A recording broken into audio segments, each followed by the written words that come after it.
नमस्कार, स्पोर्ट्स 9 में आप सभी का स्वागत है। मैं हूं शिवेंद्र, मेरे साथ है मेरे सहयोगी आयुष और साथ ही साथ है वो धमकी जो टीम इंडिया को मिली है और धमकी दी है ऑस्ट्रेलिया के कप्तान पैट कमिंस ने। अब ये धमकी कोई ऐसी जानलेवा धमकी नहीं है, लेकिन ये धमकी है गेंदबाजी की, और गेंदबाजी में भी उस एक खास तरह के हथियार की जो भारतीय टीम को परेशान करता रहा है, यानी शॉर्ट पिच गेंदबाजी, यानी वो जो कान के आसपास से आवाज निकलती है ना बॉल की, जब वो तेज रफ्तार से निकलती है, उसकी धमकी मिली है। क्या है ये पूरी खबर, ये बताएंगे। उसके अलावा आपको ये भी बताएंगे कि शनिवार से जो टेस्ट मैच शुरू हो रहा है उसको लेकर किस तरह की तैयारियां दोनों टीमों ने की है, क्या बयान आए हैं दोनों टीमों की तरफ से। लेकिन शुरुआत इसी बात से करते हैं कि वो जो बहुप्रतीक्षित मैच था, तीसरा मैच 5 मैच की सीरीज का, वो शनिवार से शुरू हो रहा है। इंडिया और ऑस्ट्रेलिया के बीच ब्रिस्बेन टेस्ट शुरू होगा शनिवार से। 5 मैच की सीरीज थी, लेकिन ये बड़ा इंटरेस्टिंग है कि तीसरा मैच अब इस सीरीज में बहुत अहम हो गया है, क्योंकि दोनों ही टीमें एक एक मैच जीत चुकी हैं और अब जो भी टीम तीसरा मैच जीतती है उसका पलड़ा भारी होगा। वर्ल्ड टेस्ट चैंपियनशिप फाइनल पर दोनों ही टीमों की निगाहें हैं। दोनों ही टीमें वर्ल्ड टेस्ट चैंपियनशिप की पॉइंट टेबल में दूसरे और तीसरे पायदान पर हैं। दोनों ही टीमें चाहेंगी कि वो इस मैच को जीते और फाइनल के लिए अपनी जो उम्मीदें हैं उसको और मजबूत करें। 2 टेस्ट मैच की सीरीज के बाद जैसा मैंने बताया कि 1-1 से बराबरी है। पहला मैच भारत ने जीता था, दूसरा मैच ऑस्ट्रेलिया ने जीता, और तीसरे मैच में एक बार फिर भारतीय टीम की कोशिश यही होगी कि वो जीत की पटरी पर वापस लौटे, यानी ब्रिस्बेन में जहां उसने तकरीबन 2-3 साल पहले एक बड़ा ऐतिहासिक मैच जीता था, वहां पर एक मैच और जीते, और उसका फायदा यह है कि सीरीज में आप आगे आ जाएंगे, वर्ल्ड टेस्ट चैंपियनशिप की पॉइंट टेबल में आप और मजबूत होंगे, और साथ ही साथ कहीं ना कहीं ऑस्ट्रेलिया के खिलाफ वो जो साइकोलॉजिकल एज की बात हम करते हैं, मनोवैज्ञानिक बढ़त की बात करते हैं, वो बढ़त भी हासिल करेंगे। इसी से शुरुआत करते हैं आयुष की। दोनों ही टीमों का जो डेस्परेशन लेवल है वो बराबर है। अगर ये सीरीज अभी अगर मान लेते हैं 2-0 पर होती तो शायद भारतीय टीम थोड़ा कॉम्प्लेसेंट होती, मान सकते हैं आप भाई। 5 मैच में 2 जीतने के बाद लगता है चलो ठीक है, अब हम सीरीज में हारेंगे नहीं, कम से कम ये एक भाव होता है, बढ़त है बिल्कुल। लेकिन अब तो दोनों ही टीमों की जो स्थिति है, दोनों ही टीमों का डेस्परेशन लेवल ऑलमोस्ट बराबर है। बिल्कुल सर, अब तो सीरीज इवन स्टीवन हो चुकी है, बराबर हो चुकी है 1-1 से, और भारतीय टीम के पास था वो मनोवैज्ञानिक दबाव था जो हमने ऑस्ट्रेलिया पे डाला था कहीं ना कहीं पर्थ टेस्ट मैच जीतने के बाद। लेकिन वहां पे फिर क्या होता है कि एडिलेड में हमसे हो जाती है गलती, और अब जो है वो मोमेंटम ऑस्ट्रेलिया की तरफ ही है। हालांकि अगर सीरीज के पर्सपेक्टिव से देखें तो 1-1 से बराबरी पर है, और इसीलिए सर ये मैच बहुत इंपॉर्टेंट हो जाएगा। ये मैच कहीं ना कहीं डिसाइड करेगा कि कौन सी टीम इस सीरीज की तरफ जीतने की तरफ बढ़ेगी। WTC के फाइनल में कौन जाएगा कौन नहीं जाएगा ये बहुत बात की बात है, लेकिन इस मैच से बहुत सारी चीजें समझ में आ जाएंगी। WTC का फाइनल भी समझ में आ सकता है कि क्योंकि इस मैच में जिस टीम का मोराल या जो जिस तरीके से खेलेगा वहां से समझ में आएगा कि भाई आगे कौन जाने वाला है सीरीज में, कौन सी टीम आगे बढ़ पाएगी, डिसाइड क्या होता है सीरीज में। ये सारी चीजें इस मैच से निकल के आ जाएंगी। बड़ा इंपॉर्टेंट मैच है इसीलिए, और इसीलिए दोनों टीमें लगातार लगी हुई हैं, एक दूसरे पे बैंटर्स हो रहे हैं, बयानबाजियां हो रही हैं, एक दूसरे पे अपर हैंड लेने की एक कोशिश जो लगातार जारी है दोनों तरफ से, वो लगातार देखने को मिल रही है। पैट कमिंस की तरफ से बहुत सारी चीजें बोली जा रही हैं, धमकियां दी जा रही हैं, जो हमने आपको स्टार्टिंग में बताया क्या है पूरा वो भी हम बताएंगे आपको। लेकिन इस तरीके से जो पूरा माहौल एक तरीके से सेट होना चाहिए सर, जब दुनिया की 2 सबसे बेहतरीन टीमें एक दूसरे के सामने लड़ रही हूं, तो सर इससे बेहतर मुझे लगता है कि स्टेज सेट नहीं हो सकता, इससे बेहतरीन माहौल नहीं हो सकता। 1-1 से सीरीज बराबर है, मतलब बिल्कुल एक जो बॉलीवुड की प्रॉपर थ्रिलर मूवी होती है सर, उसकी स्क्रिप्ट ऐसे लिखी जा रही है लग रहा है। और अब बिल्कुल अब जो 3 टेस्ट मैच बचे हैं ये एकदम क्लाइमैक्स आने वाला है। बिल्कुल, और गावस्कर ने तो कह भी दिया कि आप लोग एक काम करें, इसको 5 टेस्ट मैच की सीरीज माने ही मत, अब ये मान लें कि 3 मैच की सीरीज है और यहां से एक फ्रेश तरीके से स्टार्ट करें। लेकिन स्टार्ट करने से पहले जिस धमकी का जिक्र हमने किया वो आपको बताते हैं। पैट कमिंस से दरअसल ये सवाल पूछा गया कि वो जो शॉर्ट पिच डिलीवरीज उन्होंने फेंकी भारतीय टीम के बल्लेबाजों को, उसका क्या फायदा मिला। इस पर उन्होंने कहा कि भारतीय बल्लेबाजों के खिलाफ शॉर्ट बॉल का प्रयोग एडिलेड में सफल रहा। प्लान बी के तौर पर हम ये प्रयोग हमेशा दिमाग में रखते हैं। कुछ बल्लेबाज जो ऐसी गेंदबाजी के खिलाफ काफी असहज रहते हैं, उनके लिए यह प्लान ए की तरह भी काम करता है। मैं पूरे भरोसे के साथ कह सकता हूं कि इस टेस्ट मैच के दौरान भी हम इस तरह के प्रयोग करेंगे। तो ये तो मतलब जैसे कड़वी दवा जो है उसको थोड़ा चीनी में मिलाकर दे दिया जाता है, थोड़ी सी उसको उसमें मिठास बढ़ा दी जाती है। कह तो वो सीधे सीधे यही रहे ना कि सावधान, वार्निंग, हम शॉर्ट बॉल से ही आपका स्वागत ब्रिस्बेन में भी करेंगे। और पिच पर अभी जब हम आएंगे आगे शो में बात करेंगे तो बताएंगे कि पिच भी कुछ ऐसी ही है। तो इसे धमकी ही माना जाए और तो कुछ माना ना जाए, कोई प्यार भरा संदेश तो है नहीं है। सर पैट कमिंस पिछले 1.5-2 साल से ऐसे ही कर रहे हैं, पहले हंसते हंसते कुछ बोल जाते हैं और वो धमकी होती है, क्योंकि पिछले कुछ सालों में जो चीज वो पकड़ते हैं, जिस टीम के साथ वो जाते हैं, वो टीम बेहतर करती है और उनकी स्ट्रैटेजीज बड़ी क्लियर रहती हैं। एज अ कैप्टन ठीक है, हमारे ओपोनेंट हैं, लेकिन तारीफ बनती है जिस तरीके की कप्तानी करते हैं, क्योंकि बहुत अग्रेसिव नहीं लगते हैं, बहुत ज़्यादा एनिमेटेड नहीं नजर आते हैं, ग्राउंड पर बड़े शांत रहते हैं और बड़े प्यार से मिठास के साथ चीज़ें बोल जाते हैं और कर भी जाते हैं। वो दिक्कत है। और अब इनफैक्ट बॉलिंग में भी इनके साथ ऐसा ही है, कब मजाक मजाक में 5 विकेट लेके चले गए, हमारी बैकबोन तोड़ दी पूरे बल्लेबाजी की, पता भी नहीं चला। हम तैयार थे हेजलवुड के लिए, हम तैयार थे स्टार्क के लिए, बोलेंड परेशान करते हैं और यहाँ आप देखिए पैट कमिंस विकेटें लेकर चले जाते हैं। तो उस तरीके के खिलाड़ी वो रहे हैं और बिल्कुल इसको धमकी माना जाए शॉर्ट बॉल के लिए, लेकिन हम भी तैयार हैं सर, ऐसी कोई बात नहीं है। शॉर्ट बॉल ने हमें उतना ज्यादा परेशान नहीं किया। अब हमारे पास यशस्वी जायसवाल, ऋषभ पंत और हमारे पास नीतीश रेड्डी जैसे भी खिलाड़ी हैं जो शॉर्ट बॉल पे बहुत शानदार गेम है जिनका। इनफैक्ट भूलना नहीं चाहिए, रोहित शर्मा से बड़ा शॉर्ट बॉल का प्लेयर तो कोई है ही नहीं। वो थोड़ा सा कॉन्फिडेंस में डाउन है, लेकिन अगर वो अपनी पे आ जाएंगे तो टेस्ट मैचेस में अगर आप शॉर्ट गेंद फेंकेंगे तो वो बिल्कुल भी अपने शॉट को रोकने में इच्छा नहीं रखते हैं। वो तुरंत, उनका बैट स्विंग नेचुरल है, वो आपको छक्के लगाने ही वाले हैं। तो इस तरीके की दिक्कत नहीं है, शॉर्ट बॉल से कोई बहुत ज्यादा परेशानी नहीं है। हाँ, अनइवन बाउंस अगर हो या कुछ इस तरीके की चीजें हो जिसके लिए आप रेडी ना हो तो समझ में आता है। ऑस्ट्रेलिया जाएं और बाउंस की प्रैक्टिस ना करें या बाउंस से डर जाएं, मुझे लगता है ये भारतीय टीम को कोई परेशान करने वाली चीज नहीं है।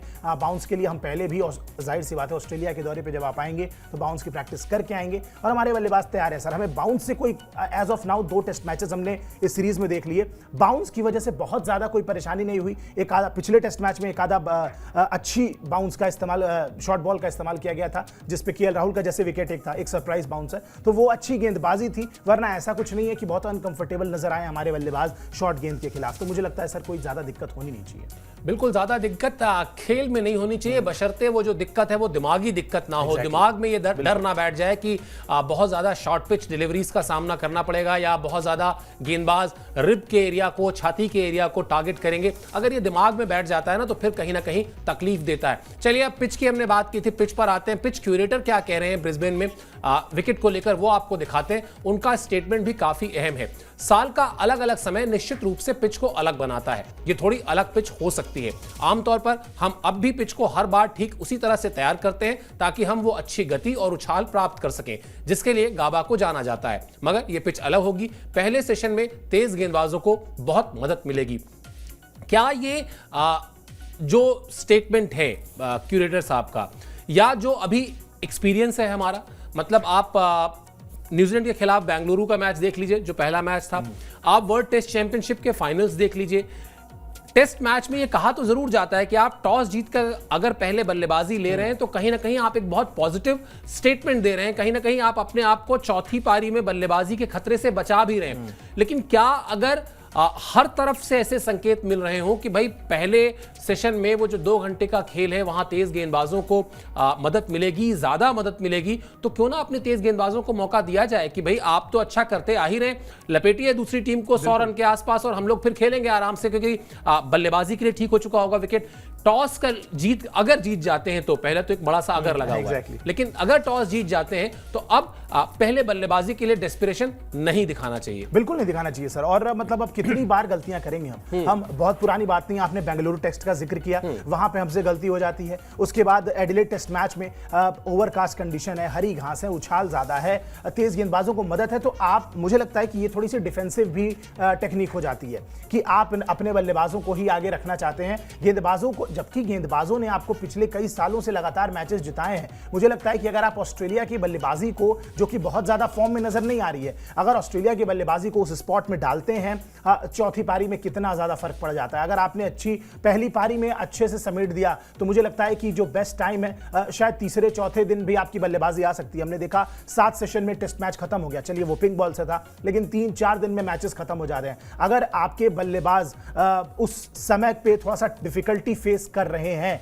टॉस जीत के आप बार बार पहले बल्लेबाजी ले लेते हैं, बल्लेबाजों को दिक्कत हो रही है, फिर उससे क्या है, पूरे मैच का ही टेम्पलेट खराब हो जा रहा है। आप अपने आप को जीतने का मौका कब देंगे? महेंद्र सिंह धोनी क्या करते थे? जीतने के लिए आखिर तक जाते थे, हालांकि वो व्हाइट बॉल की उनकी टेक्निक थी, आखिरी बॉल तक, लास्ट तक लेके जाइए मैच, उसके बाद हम देखेंगे कि हम जीते हैं या हारते हैं, एटलीस्ट लेकर तो जाइए। और क्या होता है, जब पहली पारी में ही आप 150 180 रन पे ऑल आउट हो जाते हैं तो मैच का टेम्पलेट बहुत पीछे चला जाता है। आप मैच को फिर कैचअप ही करते रह जाते हैं पूरे टेस्ट मैच में, कि आप फिर गेंदबाजों पे एक्स्ट्रा एडेड प्रेशर होता है कि भाई उनको इतने रन पे कम से कम हमें ऑल आउट करना पड़ेगा, सो दैट हमें एक डिसेंट लीड मिले, या ना भी मिले तो बहुत ज्यादा वो आगे ना निकल जाए। तो मुझे लगता है सर कि ये अगर इस बार टॉस जीत के हम पहले बल्लेबाजी लेते हैं, इस तरीके की विकेट होने के बाद जैसे समझ में आ रही है अभी तक एज ऑफ नाउ, मुझे लगता है बहुत डिफेंसिव मूव होगा कि आप बार बार उस गलती से सीख नहीं रहे। चौथी पारी में बल्लेबाजी करना सर क्या इतना टफ है कि आप बिल्कुल बल्लेबाजी नहीं कर सकते हैं? आपके बल्लेबाजों के ऊपर आपको भरोसा ही नहीं है, टेक्निक ही नहीं है उनके पास।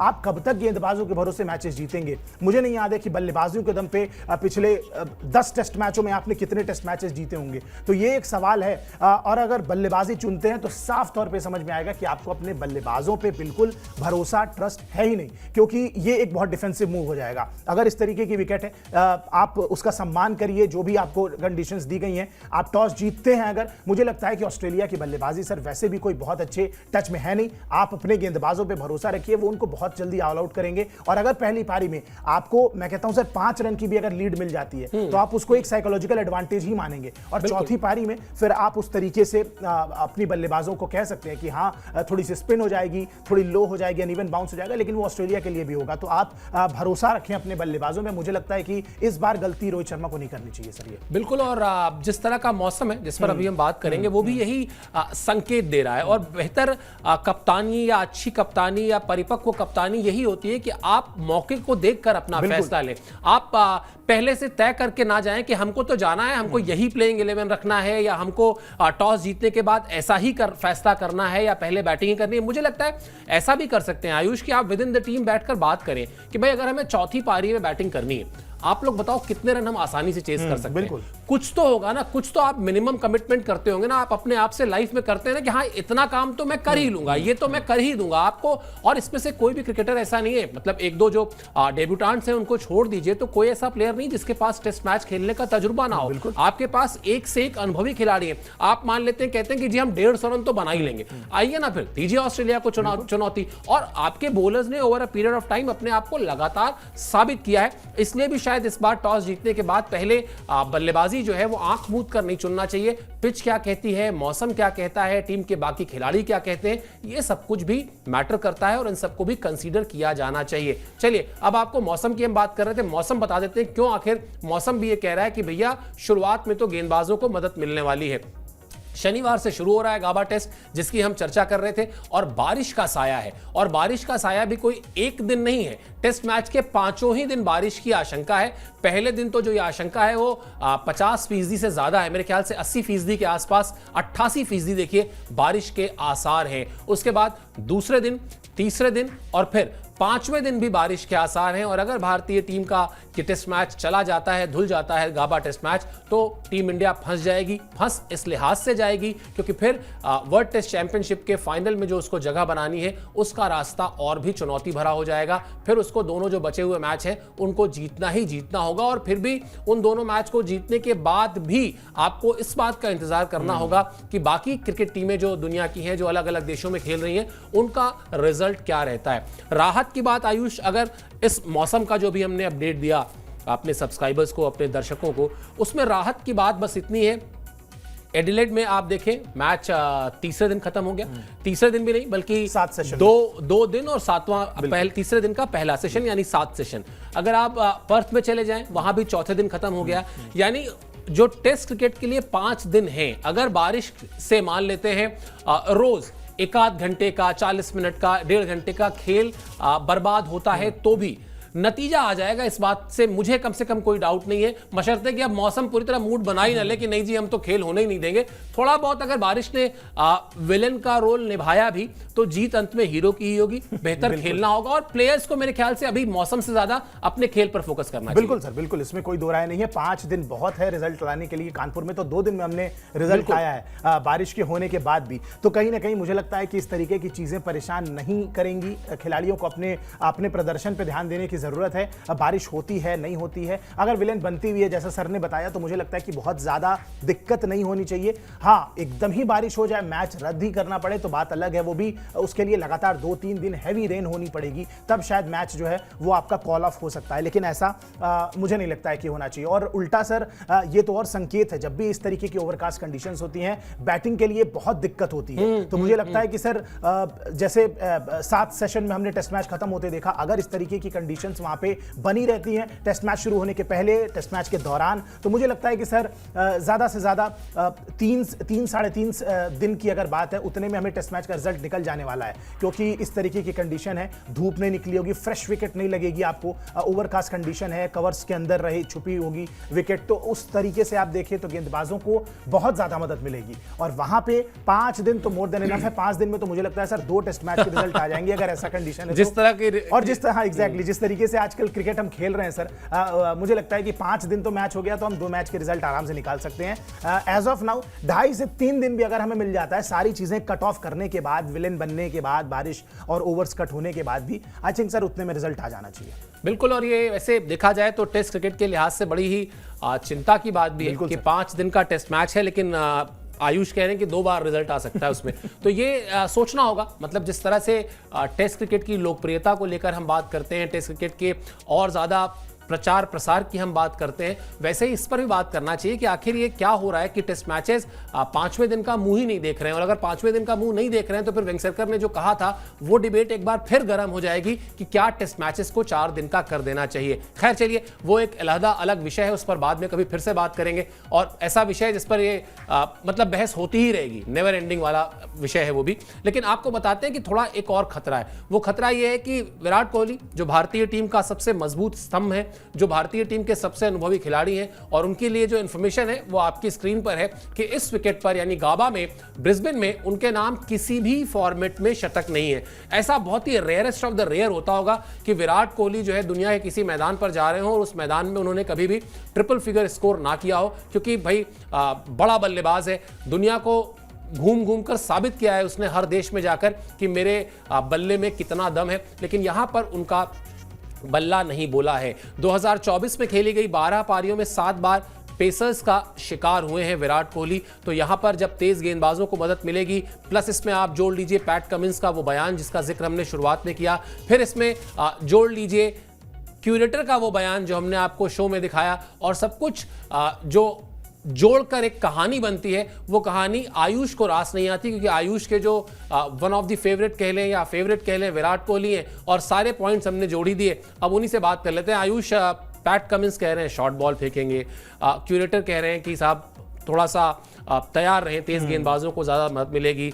विराट कोहली के शतक इस ग्राउंड में ना, वनडे T20 में तो खैर छोड़ देते हैं, वनडे में भी नहीं है, टेस्ट में भी नहीं है, तो क्या माना जाए ये टेस्ट मैच 2.5 दिन में खत्म होगा, 3 दिन में खत्म होगा, जब भी खत्म होगा आप सेलिब्रेट कर रहे होंगे, यानी विराट कोहली यहाँ कुछ करेंगे खास, या आपको लगता है कि ये रिकॉर्ड जो है कि उनका इस ग्राउंड पर शतक नहीं है, वो रिकॉर्ड ही आगे बढ़ जाएगा? सर मुझे लगता है सेलिब्रेट कर रहे होंगे। अच्छा, सेलिब्रेट कर रहे होंगे। पॉजिटिव मैं एटीट्यूड के साथ जाना चाहूंगा यहाँ पर भी। मुझे ऐसा इसलिए लगता है सर क्योंकि व्हाइट बॉल क्रिकेट को अगर साइड अपार्ट करें, टेस्ट मैचेस में 2014 की सीरीज में एक टेस्ट मैच खेला उन्होंने यहाँ पे गाबा में, और एक टेस्ट मैच सैंपल साइज बहुत छोटा लगता है, उसमें 19 रन और एक पारी में 1 रन बनाए थे उन्होंने। तो ये उनका सैंपल साइज जो है रेड बॉल क्रिकेट से अगर देखा जाए इस मैदान पे तो बड़ा छोटा है। और दूसरी चीज सर, बड़े दिन बाद ऐसा हुआ है कि जब प्रैक्टिस सेशन चल रहा था नेट्स में, वहां पे विराट कोहली थोड़े से एनिमेटेड नजर आए, बड़े एक्टिवनेस, अग्रेसिव अप्रोच के साथ टीम को यूनाइट किया, टीम आई सर्कल में थे, और बिल्कुल वो पेपटॉक जो देते हैं विराट कोहली, जिसके लिए जाने जाते थे अपने कैप्टेंसी एरा में, वो चीज करते नजर आए हैं। तो वहां पे बड़े खिलाड़ियों को मोटिवेट कर रहे हैं, उनको बातें कर रहे हैं, उनसे बोल रहे हैं, बड़े एक्टिव नजर आए। और विराट कोहली जब इस तरीके के थोड़े प्रोएक्टिव नजर आते हैं, थोड़े एनिमेटेड नजर आते हैं, वो अपने बेस्ट जोन में होते हैं सर। इतना हमने इतने साल से उनको क्रिकेट खेलते देखा है, जब वो बड़े शांत हो जाएं या बहुत कुछ सोच में पड़ जाएं, सीरियस सा फेस लेके चले, तो मुझे लगता है कि वो ज्यादा सोच रहे हैं, उनके दिमाग में 10 चीजें चल रही हैं, और जाहिर सी बात है फिर वो बैटिंग पे इंपैक्ट करेंगी चीजें। लेकिन जब विराट कोहली एनिमेटेड नजर आते हैं, एज अ लीडर, जब उनका वो बॉडी लैंग्वेज लीडर वाली हो जाती है, फील्ड चेंज करना, खिलाड़ियों से बातें करना, थोड़ा सा स्लेजिंग करना, वो चीजें जब मैदान पे होने लगती हैं तो विराट कोहली अपने बेस्ट जोन में आ जाते हैं। चैलेंजेस पसंद है, और यहां पे अगर बोला जा रहा है कि भाई इस तरीके की टफ कंडीशंस हैं, मुझे लगता है कि विराट कोहली बिल्कुल स्टेप अप करने की कोशिश करेंगे नहीं करेंगे तो वक्त बताएगा। लेकिन फिलहाल जो बॉडी लैंग्वेज बता रही है वो ये है कि वो अपने बेस्ट जोन में है, और इस जोन में रहना उनके लिए जरूरी है। इंपॉर्टेंट टेस्ट मैच है उनके लिए, इंपॉर्टेंट सीरीज है, उनके करियर डिफाइनिंग सीरीज आप कह सकते हैं एक तरीके से। तो मुझे लगता है कि सर सेलिब्रेट ही कर रहे होंगे एट द एंड, जब ये टेस्ट मैच खत्म होगा तो मुझे लगता है कि हम लोग सेलिब्रेट कर रहे होंगे। विराट कोहली ने कुछ जरूर रन बनाए होंगे, और ये सारी बयानबाजियां हम शॉर्ट बॉल डालेंगे, ये करेंगे वो करेंगे, देखिए शॉर्ट बॉल ऐसा नहीं है, विराट कोहली ने नहीं खेली है, इससे भी ज्यादा बेहतर गेंदबाज होते थे, अपने प्राइम में थे मिचेल जॉनसन थे, मिचेल स्टार्क थे, और जब 2014 की सीरीज में वो लोग भी आए और ऐसे ही बाउंसर ट्राई कर रहे थे वो भी लगातार, लेकिन उस समय भी करारा जवाब दिया था। पुल मारने में इनको कोई ज्यादा तकलीफ है नहीं, बॉडी बैलेंस बहुत अच्छा है। और रोहित शर्मा की तरह, और रोहित शर्मा और विराट कोहली दोनों के पुल में सर अंतर ये है कि रोहित शर्मा का सीधे स्टैंड में जाके गिरता है, विराट कोहली बिल्कुल दबा के मारते हैं, वो सर्कल के बॉल को उठने देंगे ही नहीं, वो एकदम नीचे नीचे मारते हैं। तो मुझे लगता है कि उसकी तैयारी पूरी है, शॉर्ट बॉल से ज्यादा डरने की जरूरत है नहीं। और जो आपका सवाल था, मुझे लगता है सर टेस्ट मैच के बाद हम सेलिब्रेट करते ही नजर आएंगे, विराट के रन्स आने वाले इस टेस्ट मैच में।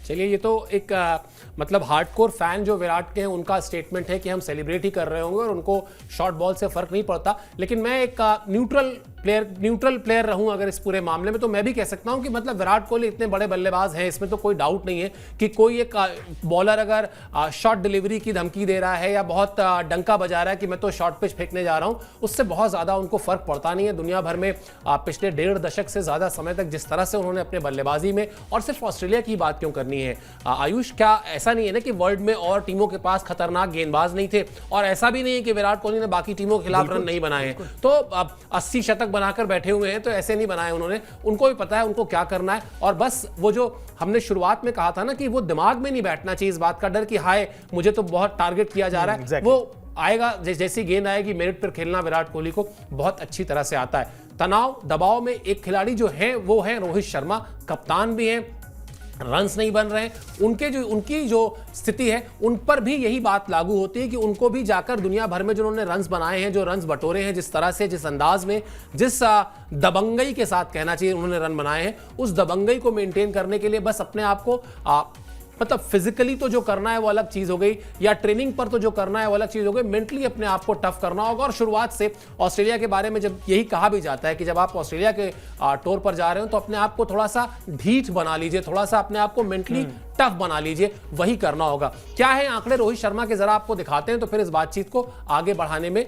ये आपके सामने स्क्रीन पर भारत में जो उन्होंने टेस्ट मैच खेले हैं वहां पर उनका 34 टेस्ट मैच में 2535 रन है, 51.73 उनका औसत है, 10 उन्होंने शतक लगाए हैं और 8 अर्धशतक लगाए हैं। दूसरा ग्राफिक्स भी दिखा दीजिए रोहित शर्मा का, जो एक तरीके से कंपैरिजन हो जाएगा। 29 टेस्ट उन्होंने विदेश में खेले हैं।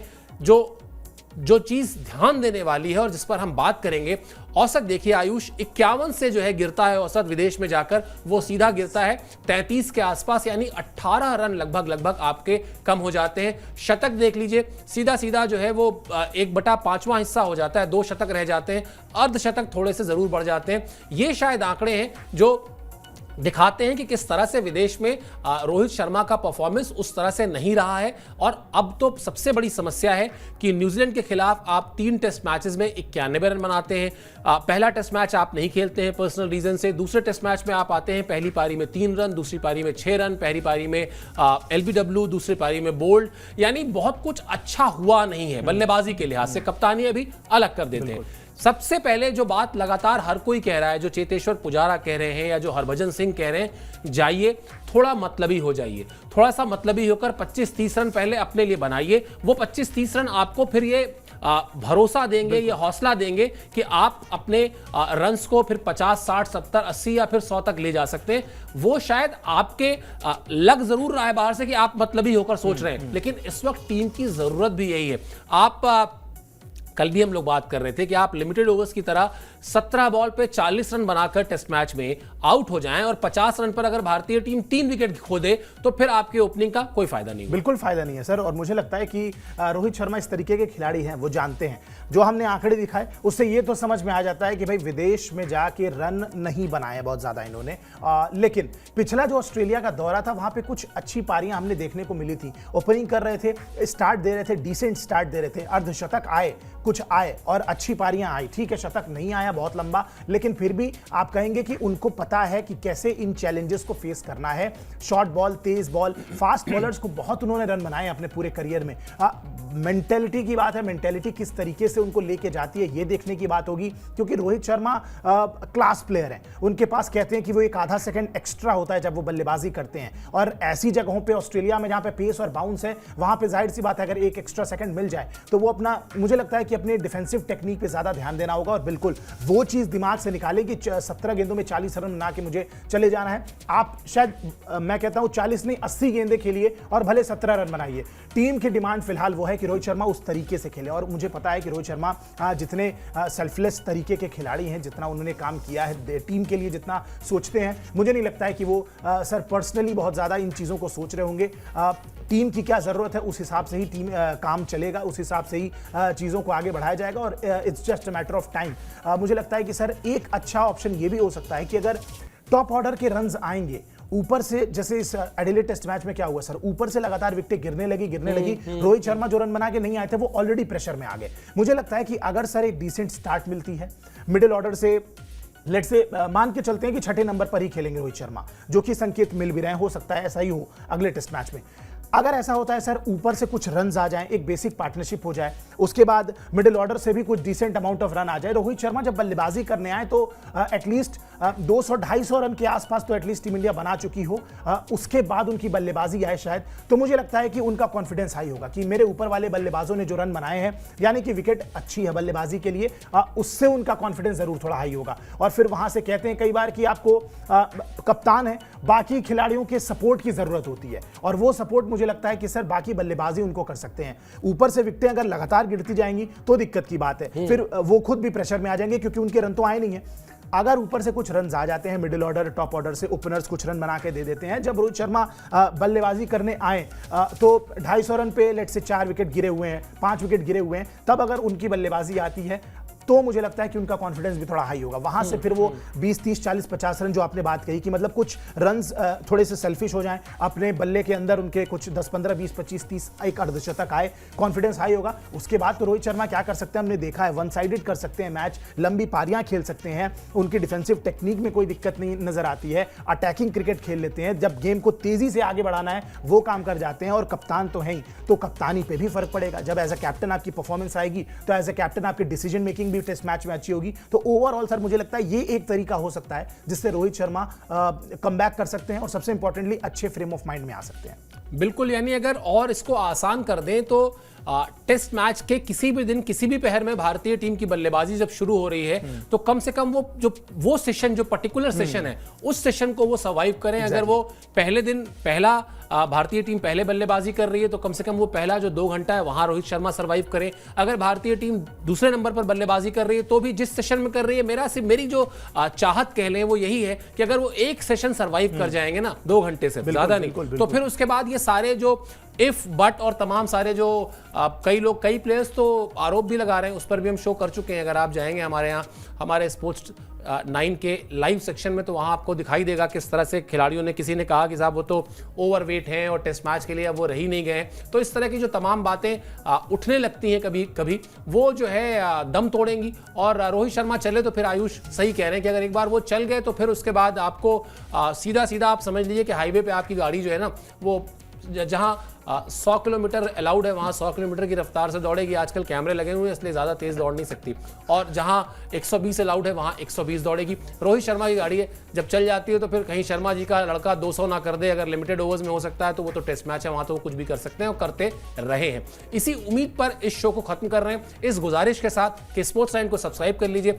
बहुत प्यार दिया है आपने हमें एक छोटे से समय में, और इसी का हमें इंतजार भी रहता है, इसी की उम्मीद भी रहती है। कोई आपका सजेशन है तो जरूर दीजिए। अभी के लिए मुझे और आयुष को दीजिए इजाजत। आप हमसे जुड़े इसके लिए बहुत बहुत शुक्रिया और आभार।